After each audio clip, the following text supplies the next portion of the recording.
When we lived in the UK, our house was little, at least by American standards. 12 feet wide, brick to brick, and the living room was about 9 feet wide. It was a terraced house, which means it was built in a row of 6 continuous houses, and it had an enclosed yard with a brick wall in the back.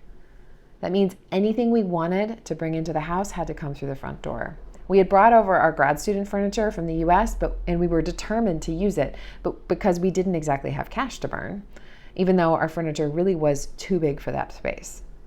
Plus, there was a couch that came with the house that could only fit in one spot, and since we couldn't fit our American couch through the door, we kept it. We were constantly bumping our legs on the furniture, constantly having to move around what was in the way. When we moved out, the movers told me there would be no problem getting that couch out of the house. I watched as they packed up literally everything else in the house until only the couch was left. And then the couch wouldn't fit through the door. My husband was at his office directing movers there. Our youngest was 3.5 months old and lying on a blanket on the floor. Our oldest was 2.5 years old and running around the room. The buyer was there waiting to take his keys. I asked him if he wanted us to leave the couch, and he laughed and shook his head and said no. So I asked the movers if they'd try to take the couch apart, but they didn't want to be responsible for destroying a piece of furniture. I had someone help me flip the couch over and tear off the flocking from the bottom. I saw that there were bolts holding the arms on the couch, and I asked for a wrench. But of course, the movers had already packed the toolbox and didn't know where it was on the truck. We got a wrench from a neighbor, but I was the one who had to do all the work while my kids did their thing because, again, no one wanted to be responsible for destroying the furniture that was going to come out of that house anyway, one way or another. Without the arms, the couch was able to squeeze out of our tiny hallway through the door, one of the attached cushions tearing on the way out. I still have no idea how it got into the house in the first place. But once that couch was out, wow, I could see how the space could have been used differently. I could see how the furniture we had put up with in there was blocking the Victorian fireplace and the beauty of that space. The furniture we had kept because it was what we had and what seemed to serve its purpose kept us from fully enjoying that house because we were always bumping up against it. What are the things we hold on to because they were helpful once, even though they're not right for us anymore? What are things that once seemed useful but that now cause us to stumble, especially in our faith? To give us some context for today's gospel, we're entering in the middle of a story. Earlier in this chapter in the gospel reading we had 2 weeks ago, Jesus was telling his disciples about his imminent journey to the cross. And then Peter, wanting to protect his beloved teacher from this terrible fate, got into a fight with Jesus.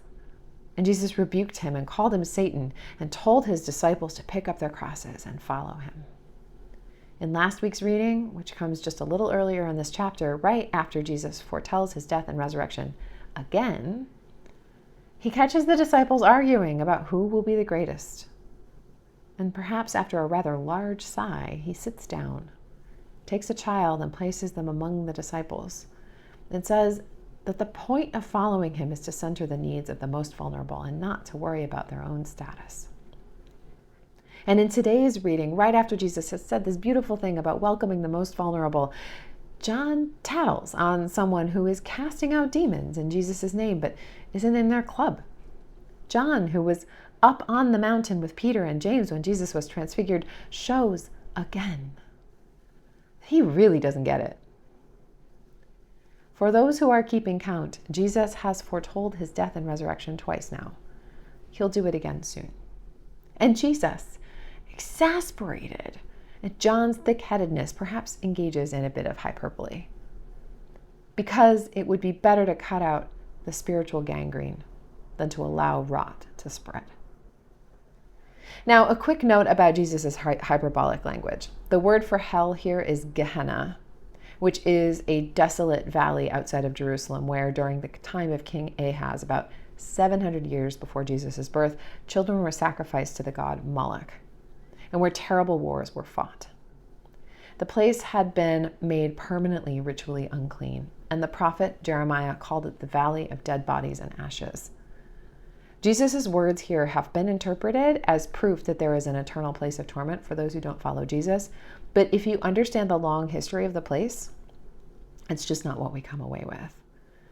It's hyperbolic language to get John and the other disciples to realize that they are stumbling and causing others to as well, and that the consequences of that stumbling are severe. Because who do they think they are, policing other people's expressions of faith? What do they think this discipleship thing is? A club for the like-minded? Someone is doing good things in Jesus' name, and John wants to reprimand them because they haven't proven that they're part of their clique. And Jesus snaps back and says that's not how we do things. We can fall into that trap too, of course. We've been trained to see each other in absolutes, all good or all bad, worthy of inclusion or exclusion. But we are simultaneously saint and sinner. We are all capable of doing good things and of doing harm. And Jesus tells us not to get in the way of someone who is trying to do God's work.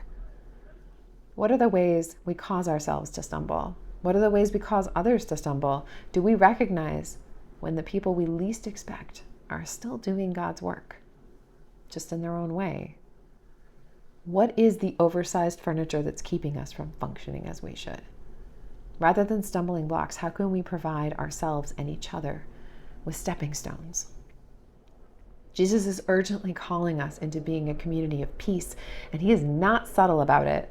Jesus calls us to center the most vulnerable and to get out of our own way when God's work is being done, even by those we least expect to do that work. Jesus reminds us over and over again that the life of a disciple is one of looking outward, of finding ways to serve rather than worrying about how other people will see us. That outward-facing stance reminds us that we are so much more important to God than what other people think about us, or even what we think about ourselves. Sometimes the best thing we can do is get out of the way of someone who is trying to live out God's love in the world, even if we're not sure of their credentials, even if we're not sure we agree 100% with the way things are being done. Because following Jesus isn't about being in charge. It's about letting God work through us and through others. Amen.